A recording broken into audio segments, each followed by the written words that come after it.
Senhor presidente, senhoras vereadoras, senhores vereadores, público que nos assiste aqui na Câmara Municipal, que nos assiste pela TV, que nos ouve pela Rádio Câmara, boa tarde a todos. Eu não poderia deixar de mencionar e de falar aqui publicamente o episódio que eu vivenciei na última sexta-feira, por volta de 14 horas e 20 minutos, lá em frente à Companhia de Habitação de Bauru, na Coab. Eu recebi uma ligação no meu celular às 14 horas e 13 minutos de um amigo, e esse amigo me dava conta que o ex-presidente Edson Basso Gasparini Júnior estava na Coab. Num primeiro momento, eu não acreditei. Eu falei, não é possível, né? O que o ex-presidente, diante desse escândalo todo que nós tivemos aí da Operação João de Barro, estaria fazendo na Coab? Em razão disso, eu fui até o local e, de fato, constatei que o ex-presidente estava na companhia, e quando eu acabei de estacionar meu veículo, ele desceu as escadarias, estava se despedindo de 2 funcionários, de um homem e de uma mulher, que eu não vou aqui mencionar o nome dos 2. E aí eu fui ao encontro dele e perguntei para ele o que ele estaria fazendo ali na Coab. E ele, num tom bastante ríspido, me disse, eu não tenho que dar satisfação a você. E eu, de uma certa forma, retruquei e falei, tem sim, porque eu sou vereador da cidade, tenho o dever de fiscalizar essa companhia que o senhor ajudou a quebrar, que o senhor destruiu essa companhia e colocou em risco a vida e o emprego de muitos funcionários que aqui estão. E o senhor se apropriou de mais de 54 milhões de reais, conforme já foi noticiado na mídia. Então, eu tenho todo o direito, sim, de questioná-lo sobre sua presença aqui. Primeiro, eu queria saber o que o senhor veio fazer aqui. E ele, num tom áspero, ainda respondeu, eu vim buscar minha rescisão contratual, que já estava pronta há mais de 40 dias. Eu falei assim, mas o senhor tem outros meios para vir aqui. O senhor poderia muito bem mandar o seu advogado, já que o senhor contratou um advogado renomado em São Paulo, para defendê-lo no processo, que ele viesse aqui. Ele disse que o advogado estaria em São Paulo e que não poderia. Eu falei, o senhor poderia pegar o seu Chaveirinho, né? Tem um funcionário lá na Coab que chama Chaveirinho, que é o cara que fazia tudo para ele. Ele tinha lá uma dorzinha de cabeça e comprava o Melhoral para ele. Ele tinha lá um problema de espirro e ia lá e comprava o lenço para ele. Ele estava com vontade de chupar bala e ia lá e comprava bala para ele. Um capachozinho dele lá. Eu falei, o senhor devia ter mandado o seu funcionário ir lá e buscar, ir lá levar a rescisão contratual na sua casa. Mas não vir aqui, porque o que o senhor está fazendo aqui é uma afronta aos funcionários que aqui estão. Aí ele disse, de uma maneira bem repentina, ele falou assim, os meus erros eu vou assumir. Eu assumo que eu desviei os 54 milhões do seguro. E eu vou responder por isso. Não tenho como pagar e devolver o dinheiro, mas vou ficar preso, já sei disso. E eu disse, o senhor deveria apontar outros funcionários envolvidos. Ele disse, não há funcionário envolvido aqui em Bauru. O único funcionário que sabia que eu sacava e que eu pegava o dinheiro e eu destinava esse dinheiro para o seguro era o contador da Coab, o senhor Marcelo Alba. Porém, ele desconhecia para quem eu enviava o dinheiro, o que eu fazia com o dinheiro. Eu perguntei sobre os recibos, eu falei, por que o senhor não apresentava os recibos? Ele falou, eu não apresentei de fato os recibos.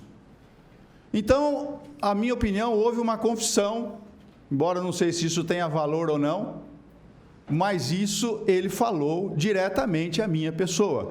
E ele fez o mesmo para outros funcionários durante a permanência dele na companhia, porque isso eu confirmei depois com outros funcionários, em que ele assumiu o erro dos desvios de mais de 54 milhões de reais. Então fica muito claro que agora o senhor Gasparini Júnior é o autor do desvio de mais de 54 milhões de reais,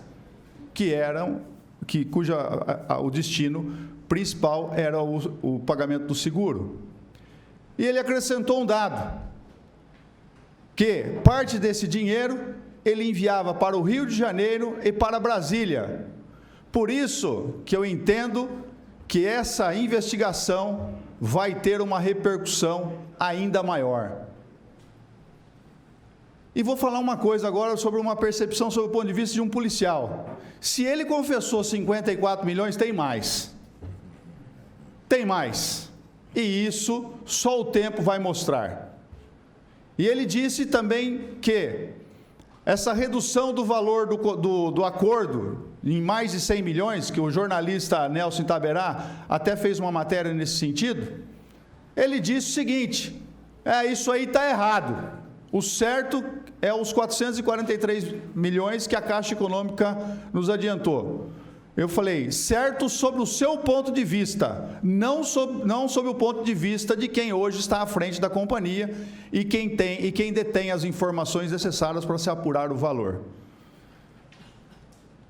Minutos depois chegou a doutora Andréa Salcedo, que é a gerente jurídica da companhia, que acompanhou o restante do diálogo, que aí foi amenizando, porém o senhor Gasparini chorando, aí fiquei muito comovido com o choro dele. E aí a doutora Andréa nos acompanhou atravessando a rua. Aí quando chegou o veículo da Jovem Pan, que não fui eu que disse, que quem chamou, porque quem chamou a Jovem Pan e o Jornal da Cidade, não foi o vereador Meira, e sim a pessoa que me denunciou que o senhor Gasparini Júnior estava lá.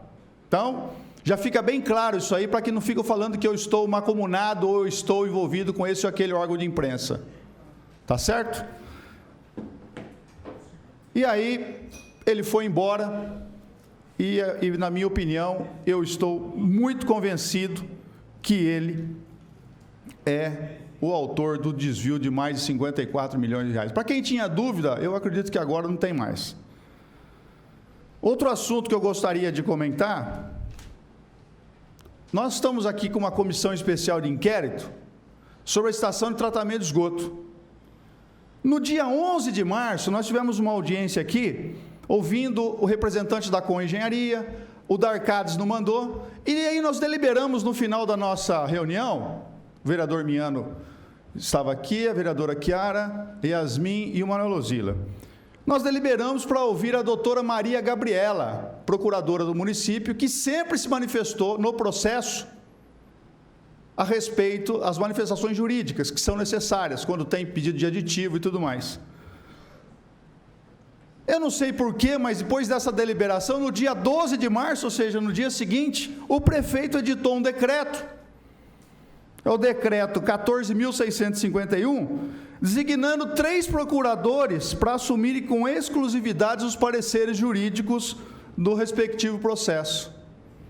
O doutor José Roberto Anselmo, o doutor Flávio Renato Almeida Reis e o doutor Daniel Moisés Barreto. Nada contra os procuradores, pelo contrário.